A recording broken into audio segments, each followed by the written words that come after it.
যে এক আসমান থেকে আর এক আসমানের দূরত্ব 500 বছরের পথ। কত বছরের পথ? 500 বছরের পথ। এই 500 বছর কিসের পথ? যত দ্রুত জিনিস পৃথিবীতে আছে তার 500 বছর। এখন পৃথিবীতে সবচেয়ে শক্তিশালী দ্রুতগামী হচ্ছে আলো। আলো যেহেতু ঘন্টায় সেকেন্ডে 3 লক্ষ কিলোমিটার চলে, তাহলে আলোর গতিতে 500 বছর চললে এক আসমান থেকে আর এক আসমানে যাওয়া সম্ভব। এর চেয়ে আরও দ্রুত গতির যদি কিছু আবিষ্কার হয় তো সেটাই এর উপর ফিট হবে, যে সেটার গতিতে 500 বছর চললে এক আসমান থেকে আর এক আসমানে যাওয়া সম্ভব। এখন এই আসমানের নিচের অবস্থা যদি এই হয়, যেই পৃথিবীতে আমরা বসবাস করছি এবং যে আসমানের নিচে আমরা বসবাস করছি সেটার অবস্থা যদি এই হয়, তাহলে প্রথম আসমান থেকে দ্বিতীয় আসমানে যখন পৌঁছব তখন সেটা কি প্রথম আসমানের চেয়ে বড় হবে না ছোট হবে? অবশ্যই বড় হবে, কেননা নিচের জিনিসের চাইতে উপরের জিনিস ঘিরতে হলে অবশ্যই বড় হতে হবে। ঠিক দ্বিতীয় আসমান থেকে যখন তৃতীয় আসমানে যাব তখন ওটা তার চেয়ে বড় হবে না ছোট হবে? বড় হবে। তৃতীয় আসমান থেকে চতুর্থ, চতুর্থ আসমান থেকে পঞ্চম, পঞ্চম থেকে ষষ্ঠ, ষষ্ঠ থেকে সপ্তম, যখন সপ্তম আসমানে যাব তখন সেটা কত বড় হতে পারে? আমাদের এই তাহতা সামায়ে দুনিয়া, নিচের আসমানের নিচের যে দূরত্ব, এটাই তো আমরা নির্ধারণ করতে পারিনি। তাহলে কল্পনা করেন এই এক আসমান থেকে আর এক আসমানে উঠবে আর সেটা বড় হবে, উঠবে আর বড় হবে, উঠবে আর বড় হবে। তাহলে যখন সপ্তম আসমান পর্যন্ত পৌঁছবে তখন সেটা কত বড় হতে পারে? এবার সপ্তম আসমানের উপরে আছে আল্লাহ সুবহানাহু ওয়া তাআলার কুরসি, যেটার কথা আল্লাহ সুবহানাহু ওয়া তাআলা পবিত্র কোরআন মাজিদে বলেছেন, ওয়াসিআ কুরসিয়্যুহুস সামাওয়াতি ওয়াল আরজ, আয়াতুল কুরসি, যেটা কোরআনের সবচেয়ে মহান আয়াত। কেন? ওই আয়াতে আল্লাহর কুরসির বর্ণনা আছে। আয়াতুল কুরসি, ওয়াসিআ কুরসিয়্যুহুস সামাওয়াতি ওয়াল আরজ, আল্লাহ সুবহানাহু ওয়া তাআলার কুরসি এই সমগ্র আসমান এবং সমগ্র জমিনকে ঘিরে আছে। কিভাবে আল্লাহ সুবহানাহু ওয়া তাআলার কুরসি এই 7 আসমান এবং 7 জমিনকে ঘিরে আছে তার বর্ণনা আবু যার গিফারী রাদিয়াল্লাহু তাআলা আনহু একটি হাদিসে দিয়েছেন। আবু যার গিফারী বলেন, কুলতু লিন নবী সাল্লাল্লাহু আলাইহি ওয়াসাল্লাম, ইয়া রাসূলুল্লাহ, ইয়া রাসূলুল্লাহ, হে আল্লাহ সুবহানাহু ওয়া তাআলার রাসূল, আইয়ুমা আনজালা আলাইকা আযম, আপনার নিকটে যত আয়াত অবতীর্ণ হয়েছে তার মধ্যে সবচেয়ে বড় মহান আয়াত কোনটি? রাসূলুল্লাহ সাল্লাল্লাহু আলাইহি ওয়াসাল্লাম বলেন, আয়াতুল কুরসি। এটা বলার পর রাসূল সাল্লাল্লাহু আলাইহি ওয়াসাল্লাম নিজেই পাল্টা জিজ্ঞেস করছেন, আবু যার আল গিফারী, তুমি কি জানো কুরসি কি? এই প্রশ্ন করার পর রাসূল সাল্লাল্লাহু আলাইহি ওয়াসাল্লাম নিজেই উত্তর দিচ্ছেন কুরসি কি। তিনি উত্তরে বলছেন, মাস সামাওয়াতু সাবআ মাআল কুরসি ইল্লা কাহালাকাতিন মুলকাতিন ফি আরদিন ফালাত। এই যে 7 আসমানের বর্ণনা দিলাম, এই 7 আসমানকে কল্পনা করতে হবে। আমাদের এই আসমানের নিচের অবস্থা বিজ্ঞানীদের গবেষণা অনুযায়ী যে পর্যন্ত আপনাদের সামনে পেশ করেছি সেটাকে মাথায় রেখে আপনাকে কল্পনা করতে হবে প্রথম, দ্বিতীয়, তৃতীয়, চতুর্থ, পঞ্চম, ষষ্ঠ, সপ্তম আসমান পর্যন্ত। এবার এই বাক্য ওখানে ফিট করতে হবে কি? রাসূল সাল্লাল্লাহু আলাইহি ওয়াসাল্লাম বলছেন যে এই মহাবিশ্বের সপ্তম আসমান, 7 আসমান এবং 7 জমিনের তুলনা আল্লাহ সুবহানাহু তাআলার কুরসির সাথে ওই রকম, যেমন একটি বিশাল মরুভূমির মধ্যে একটি ছোট্ট আংটি যদি ফেলে রাখা হয় তো ওই বিশাল মরুভূমির সাথে ছোট আংটির তুলনা যেমন, আল্লাহ সুবহানাহু তাআলার কুরসির সাথে বিশাল 7 আসমান, এই বিশাল 7 জমিনের তুলনা তেমন কেমন? এই বিশাল 7 আসমান এবং 7 জমিন হচ্ছে ওই বিশাল মরুভূমিতে পড়ে থাকা ছোট্ট আংটি, আর ওই বিশাল মরুভূমি হচ্ছে আল্লাহ সুবহানাহু ওয়া তাআলার কুরসি। বলেন আল্লাহু আকবার। আল্লাহু আকবার মানে আল্লাহ সবচেয়ে বড়, সবচেয়ে মহান। আল্লাহ সুবহানাহু ওয়া তাআলার বড়ত্ব এবং মহত্ব মাপার মতো, কল্পনা করার মতো শক্তি মানুষের নাই। এবার রাসূল সাল্লাল্লাহু আলাইহি ওয়াসাল্লাম বলছেন, তোমরা কি জানো আরশের সাথে কুরসির তুলনা কি? এতক্ষণ নিচের আসমানের গবেষণা জানাচ্ছিলাম বিজ্ঞানীদের, কল্পনা করতে করতে সপ্তম আসমান, সপ্তম জমিন পর্যন্ত যান। সপ্তম আসমান, সপ্তম জমিন পর্যন্ত যাওয়ার পরে কি দেখলেন? যে সপ্তম আসমান, সপ্তম জমিন একটা আংটির মতো, বিশাল মরুভূমিতে পড়ে থাকা একটা ছোট্ট আংটির মতো, আর এই বিশাল মরুভূমি হচ্ছে আল্লাহর কুরসি। এবার রাসূল সাল্লাল্লাহু আলাইহি সাল্লাম বলছেন, তোমরা কি জানো আরশের সাথে কুরসির তুলনা কি? তো কাফা ফাজলুল আরশি আলাল কুরসি, আরশের তুলনা কুরসির সাথে ওই রকমই যেমন কুরসির তুলনা 7 আসমান 7 জমিনের সাথে, তথা 7 আসমান এবং 7 জমিন যেমন বিশাল মরুভূমিতে পড়ে থাকা একটি ছোট্ট আংটি, আর বিশাল মরুভূমি হচ্ছে আল্লাহ সুবহানাহু ওয়া তাআলার কুরসি।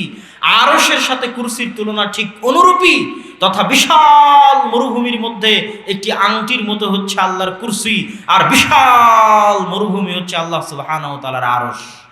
আল্লাহু আকবার বলেন, আল্লাহু আকবার। তাহলে এবার আমাদের অবস্থান থেকে আল্লাহ সুবহানাহু ওয়া তাআলা কোথায় আছেন সেটা আমরা কিভাবে কল্পনা করতে পারি।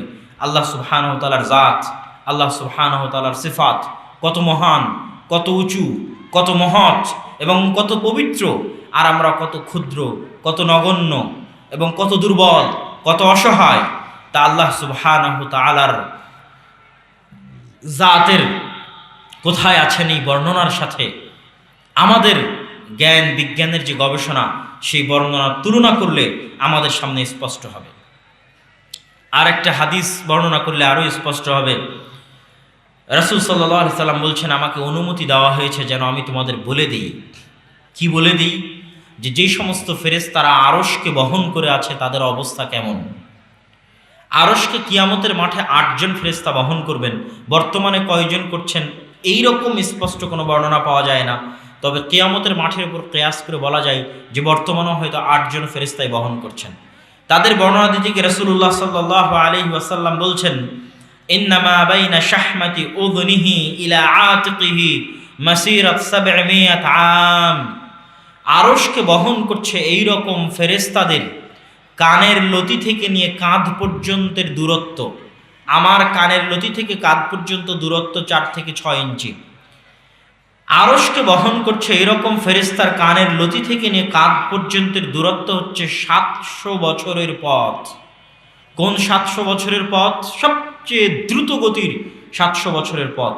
যদি বর্তমান পৃথিবীতে সবচেয়ে দ্রুত গতি বলা হয় আলো, তাহলে আলো প্রতি সেকেন্ডে চলে 3 লক্ষ কিলোমিটার, তথা আলোর গতিতে 700 বছর চললে যত দূর যাওয়া যাবে, ওই আরশকে বহনকারী একজন ফেরেশতার কানের লতি থেকে কাঁধের দূরত্ব তত।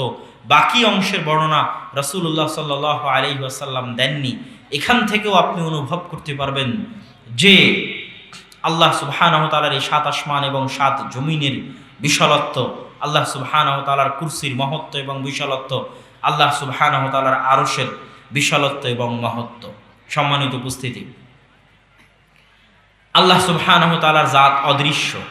অদৃশ্য বলতে বর্তমান পৃথিবীর চর্মচক্ষু দিয়ে আমাদের পক্ষে দেখা সম্ভব নয়, কিন্তু জান্নাতে জান্নাতীদের জন্য সবচেয়ে বড় সুসংবাদ হবে আল্লাহ সুবহানাহু ওয়া তাআলার দিদার এবং আল্লাহ সুবহানাহু ওয়া তাআলাকে দেখতে পাওয়া। যেহেতু বর্তমান পৃথিবীর চর্মচক্ষু দিয়ে আল্লাহ সুবহানাহু ওয়া তাআলাকে দেখা অসম্ভব, আর যেহেতু আল্লাহ সুবহানাহু ওয়া তাআলার জাত এত মহান, এত মহৎ যে মানুষ তার সামান্য বিবেক দিয়ে, যেখানে আল্লাহ সুবহানাহু ওয়া তাআলার জাত সম্পর্কে জ্ঞান অর্জন করতে পারেনি, আল্লাহ সুবহানাহু ওয়া তাআলার অস্তিত্ব সম্পর্কে জ্ঞান অর্জন করতে পারেনি, সামান্য এই নিচের আসমানের এই রহস্য ভেদ করতে পারেনি, সামান্য নিচের আসমানের এই মহাশূন্যের সীমানা নির্ধারণ করতে পারেনি, এই মহাশূন্যের আয়তন মাপকাঠি নিজেদের দখলে, নিজেদের জ্ঞান বুদ্ধির মধ্যে কবজায় আনতে পারেনি। এইটা আমাদের জ্ঞান বুদ্ধি এবং গবেষণার দুর্বলতা প্রমাণ করে যে আমাদের এই জ্ঞান বুদ্ধি এবং গবেষণা সীমাবদ্ধ, লিমিটেড। আমরা যতই ক্রস করি না কেন, যতই ক্রস করি না কেন, একটা লিমিটেশনের বাইরে আমাদের পক্ষে ক্রস করা সম্ভব নয়। যেহেতু আমাদের পক্ষে ক্রস করা সম্ভব নয়, সেহেতু আল্লাহ সুবহানাহু ওয়া তাআলার নাম এবং গুণাবলী সম্পর্কে জ্ঞান গবেষণা দিয়ে, যুক্তি তর্ক দিয়ে জ্ঞান অর্জন করা সম্ভব নয়। অতটুকুই সম্ভব যতটুকু আল্লাহ এবং তার রাসূল কোরআন এবং হাদিসে বলেছেন। এর বাইরে আমি এবং আপনি নিজের মতো ব্যাখ্যা দাঁড় করাবো, এটা অসম্ভব। যার জাত সম্পর্কে আমাদের জ্ঞান নাই, তার সিফাত সম্পর্কে আমরা কেমনে জ্ঞান অর্জন করব? যার সত্তা সম্পর্কে আমাদের জ্ঞান নাই, তার গুণাবলী সম্পর্কে আমরা কেমনে জ্ঞান অর্জন করব? কেমনে যুক্তি দিব, কেমনে তর্ক বিতর্ক করব? তাহলে কতটুকু আমাদের পক্ষে সম্ভব? যতটুকু কোরআনে এবং হাদিসে এসেছে, এবং অতটুকুই আমাদের বলতে হবে সামি'না ওয়া আতা'না, শুনলাম এবং মেনে নিলাম। আল্লাহ সুবহানাহু ওয়া তাআলার গুণাবলী সম্পর্কে পবিত্র কোরআন মাজিদ আল্লাহ সুবহানাহু ওয়া তাআলা বলেন, ওয়ালিল্লাহিল আসমাউল হুসনা ফাদউহু বিহা, আল্লাহ সুবহানাহু ওয়া তাআলার অসংখ্য অগণিত গুণাবলী রয়েছে। তোমরা আল্লাহ সুবহানাহু ওয়া তাআলার অসংখ্য অগণিত নাম দিয়ে, অসংখ্য অগণিত গুণাবলী সম্বলিত নাম দিয়ে তোমরা আল্লাহ সুবহানাহু ওয়া তাআলাকে ডাকো। আপনি বলবেন যে আল্লাহ সুবহানাহু ওয়া তাআলার ৯৯টি নাম, ৯৯টি নাম আমি এবং আপনি জানি, কিন্তু আছে অগণিত এবং অসংখ্য, জানি ৯৯টা। আমি যতটুকু জানি ওটাই শেষ, এ কথা ভুল। আমরা জানি আল্লাহ সুবহানাহু ওয়া তাআলা ৯৯টা নাম, কেন আল্লাহ ৯৯টা জানার সুযোগ দিয়েছে কোরআন এবং হাদিসে, কিন্তু আল্লাহর নাম এবং গুণ অসংখ্য অগণিত, যেটা আমরা জানি না। রাসূলুল্লাহ সাল্লাল্লাহু আলাইহি ওয়াসাল্লাম বলছেন, عن أبي هريرة رضي الله تعالى عنه أنه قال قال رسول الله صلى الله عليه وسلم إن لله 99 أسماء من أحصاها دخل الجنة। আল্লাহ সুবহানাহু ওয়া তাআলার ৯৯টা নাম আমরা জানি, আমাদের জানানো হয়েছে। এই ৯৯টা নাম যদি কেউ আয়ত্ত করে নেয়, দাখালাল জান্নাহ, সে জান্নাতে প্রবেশ করে যাবে। আল্লাহু আকবার। এই ৯৯টা নাম মুখস্থ করার কথা বলা হয়নি, বলা হয়েছে আয়ত্ত করা। জাবানি, মুখে মুখস্থ করা এক জিনিস, হৃদয় দিয়ে অনুভব করা, ফিল করা, হৃদয়ঙ্গম করা, জানা বুঝা, সেটার উপর ইবাদত করা, সেটার উপর আমল করা, সেটা অন্য জিনিস। আমরা আল্লাহ সুবহানাহু ওয়া তাআলার নাম এবং গুণাবলী আয়ত্ত করার যেই সফর, এবং আল্লাহ সুবহানাহু ওয়া তাআলাকে জানা, আল্লাহ সুবহানাহু ওয়া তাআলার পরিচয় জানা, তার সম্পর্কে সংক্ষিপ্ত জ্ঞান অর্জন করা, এই সফরে আমরা আজকে এই বক্তব্যের মাঠে আল্লাহ সুবহানাহু ওয়া তাআলার 4টি গুণ সম্পর্কে আপনাদের সামনে আলোচনা করব। 1 আস-সামাদ, 2 আল-লতীফ, 3 আল-ওয়াকিল, 4 আশ-শাকুর। এই 4টি নাম সম্পর্কে জ্ঞান অর্জনের মাধ্যমে আমরা চেষ্টা করব আল্লাহ সুবহানাহু ওয়া তাআলা সম্পর্কে জানতে, আল্লাহ সুবহানাহু ওয়া তাআলা সম্পর্কে অনুভব করতে, এবং আল্লাহ সুবহানাহু ওয়া তাআলা সম্পর্কে জ্ঞান অর্জন করতে। আস-সামাদ এই নামটি আল্লাহ সুবহানাহু ওয়া তাআলা পবিত্র কোরআনে শুধুমাত্র একটি বার ব্যবহার করেছেন, যদিও আজিজুন, হাকীমুন, গফুরুন, রাহিমুন, সামিউন, আলিমুন এই নামগুলো আল্লাহ সুবহানাহু ওয়া তাআলা পবিত্র কোরআনে অসংখ্য অগণিতবার ব্যবহার করেছেন, কিন্তু আস-সামাদ এই নাম শুধুমাত্র একবারই আল্লাহ সুবহানাহু ওয়া তাআলা ব্যবহার করেছেন। দ্বিতীয় পয়েন্ট কি এই নাম সম্পর্কে? এই নামে যে বর্ণগুলো আছে, বর্ণগুলোর আরবি উচ্চারণ খুব ভারী আল্লাহর অন্য নামগুলোর তুলনায়। রাহিমুন, হাকিমুন, গফুরুন এই নামগুলোর উচ্চারণ অনেক নরম, অনেক মিষ্টি, অনেক হালকা, কিন্তু আরবি উচ্চারণ রীতি অনুযায়ী আস-সামাদ এই নামের উচ্চারণ অনেক ভারী। সাদ, মিম, দাল অনেক ভারী বর্ণ দিয়ে আল্লাহ সুবহানাহু ওয়া তাআলার এই নামটি সাজানো। 3 আল্লাহ সুবহানাহু ওয়া তাআলার এই নামটা হচ্ছে ইসমে আযম। আমরা জানি, আমাদের গ্রামগঞ্জের মানুষজনও জানে যে ইসমে আযম দিয়ে দোয়া করলে দোয়া ফেরত দেওয়া হয় না। তো ইসমে আযম এই শব্দটার শাব্দিক অর্থ হচ্ছে সবচেয়ে বড় নাম, সবচেয়ে মহৎ নাম, সবচেয়ে মহান নাম, শাব্দিক অর্থ। তথা ওই দোয়া দিয়ে দোয়া করলে ফেরত দেওয়া হয় না যেই দোয়ার মধ্যে আল্লাহ সুবহানাহু ওয়া তাআলার এই সবচেয়ে মহান, সবচেয়ে মহৎ, সবচেয়ে দামি নামের ব্যবহার করা হয়েছে। সেটা কোন নাম? সেটা হচ্ছে আস-সামাদ। যেমন ইসমে আযমের যে দোয়া, আল্লাহুম্মা ইন্নী আসআলুকা বিআন্নী আশহাদু আন্নাকা আনতাল্লাহ লা ইলাহা ইল্লা আনতাল আহাদুস সামাদ, এই সামাদ নামের ব্যবহার ওই ইসমে আযমের দোয়ার মধ্যে করা হয়েছে, তথা ওই দোয়ার মধ্যে আল্লাহর সবচেয়ে মহান নাম আস-সামাদ ব্যবহার করা হয়েছে। 4 রাসূলুল্লাহ সাল্লাল্লাহু আলাইহি ওয়াসাল্লাম বলছেন, মান ক্বারা সূরাতুল ইখলাস ফাকাদ ক্বারা সুলুসাল কোরআন। যে ব্যক্তি সূরা ইখলাস পাঠ করলো 3 বার, সে সমগ্র কোরআন একবার পাঠ করলো। কেন? সূরা ইখলাসের মধ্যে আল্লাহ সুবহানাহু ওয়া তাআলার আল ইসমুল আযম, সবচেয়ে মহান এবং মহৎ নামের ব্যবহার এবং সেই নামের ব্যাখ্যা করা হয়েছে সূরা ইখলাসের মধ্যে। আর ওইটাই একমাত্র সূরা যেই সূরার মধ্যে একবার মাত্র আল্লাহ সুবহানাহু ওয়া তাআলার এই নাম ব্যবহার হয়েছে, আর কোরআনের কোথাও আল্লাহ সুবহানাহু ওয়া তাআলার এই নামটি ব্যবহার করা হয়নি। তাহলে এতগুলো কথা বললাম আস-সামাদ সম্পর্কে। এবার আমাদের কি মনে হয় না যে আস-সামাদ সম্পর্কে আমাদের একটু হলো জানা উচিত? কি বলেন? আমার সাথে একটু কথা বলতে হবে। গতানুগতিক বক্তব্যের চাইতে আমি আপনাদের কিছু শিখাতে চাই, এই জন্য আপনাদের পক্ষ থেকে জবাব প্রয়োজন। আস-সামাদ সম্পর্কে আমরা এতক্ষণ যে ভূমিকাগুলো জানলাম, সেই ভূমিকার আলোকে আমাদের কি জানা উচিত নয় যে সামাদ মানে কি? অবশ্যই জানা উচিত। আস-সামাদ শব্দের দুটি অর্থ। এক, আল্লাহ সুবহানাহু তাআলা অমুখাপেক্ষী। দুই, আল্লাহ সুবহানাহু তাআলা ব্যতীত পৃথিবীতে আর যা কিছু আছে সবকিছুই আল্লাহ সুবহানাহু তাআলার মুখাপেক্ষী। এই মুখাপেক্ষী আর অমুখাপেক্ষী দ্বারা কি বুঝাচ্ছে? যেমন আল্লাহ সুবহানাহু তাআলার জাত ব্যতীত এই পৃথিবীতে আর যা কিছু আছে, মানুষ, জিন, ফেরেশতা, পোকামাকড়, কীটপতঙ্গ, সবকিছু আল্লাহ সুবহানাহু তাআলার মুখাপেক্ষী। এর অর্থ হচ্ছে তারা মানলেও আল্লাহর মুখাপেক্ষী, না মানলেও আল্লাহর মুখাপেক্ষী, বিশ্বাস করলেও আল্লাহর মুখাপেক্ষী, বিশ্বাস না করলেও আল্লাহর মুখাপেক্ষী, বুঝলেও আল্লাহর মুখাপেক্ষী, না বুঝলেও আল্লাহর মুখাপেক্ষী, আনুগত্যশীল অবস্থায় আল্লাহর মুখাপেক্ষী, না হলে বাধ্যগত অবস্থায় আল্লাহর মুখাপেক্ষী, স্বেচ্ছায় আল্লাহর মুখাপেক্ষী, না হলে পিটানো অবস্থায় আল্লাহ সুবহানাহু তাআলার মুখাপেক্ষী।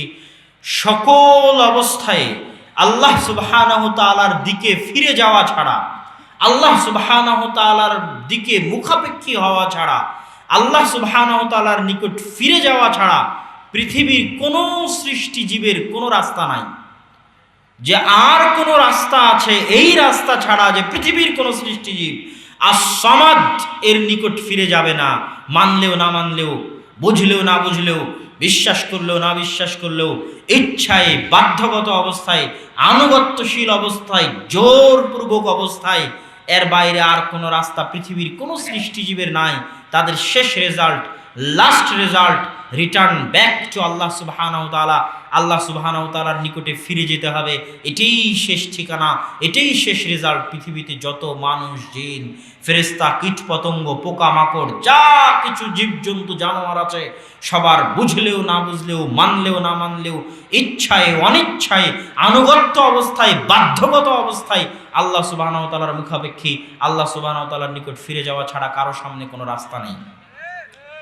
তার উদাহরণ ফিরআউন। 1700 বছরের রাজত্ব এত অল্প সময় নয়। রাসূল সাল্লাল্লাহু আলাইহি ওয়াসাল্লামের চলে যাওয়া এখনো 1400 বছর পার হয়নি। সেখানে ফিরআউন রাজত্ব করেছে 1700 বছর। কত শক্তি এবং কত দাপট থাকলে নিজেকে খোদা দাবি করা যায়, নিজেকে পৃথিবীর প্রতিপালক দাবি করা যায়। সে স্বেচ্ছায় মানতে চায়নি যে তাকে আস-সামাদের নিকট ফিরে যেতে হবে।